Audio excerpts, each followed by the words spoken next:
ګلبدین د بنگلادیش د لوبې په اړه څه ویل؟ سلام او مینه ګرانو دوستانو، وخت مو بخیر. د ویډیو د مخه زموږ چینل در سره حتما سبسکرایب کړئ.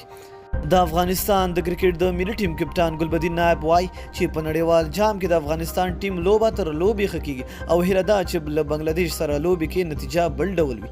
هغه وویل زموږ ټیم د افغانستان ټیم یو کمزورې لوبډله نه ده، یعنی هیله لرم چې له بنگلادیش سره د لوبې ورځ په ورځ زموږ لپاره یو ښه ورځ وي.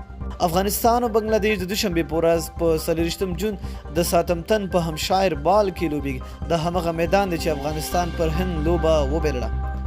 هغه زیاته کړه چې کرکټ د ورځې لوبه ده او هر چا چې ښه لوبه وکړه هماغه یې ګټي. هغه ویل سره له دې چې بنگلادیش په اسیا کپ کې افغانستان ته ماتې ورکړي خو سبانۍ لوبه به بل ډول وي. هغه زیاته کړه بنگلادیش له افغانستان څخه ویره لري. ګلبدین نایب وویل د نړیوال جام په لومړیو سیالیو کې ښې لوبې ونه کړې خو هیله یې وښوده چې دا راروانې لوبې متفاوتې وکړي.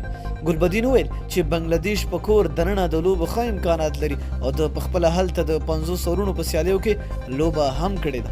مننه چې ویډیو مو راسره تر پایه وکته. د لا نورو او ښکلو معلوماتو لپاره زموږ چینل در سره حتما سبسکرایب کړئ. تر بلې ویډیو د لوی الله په امان.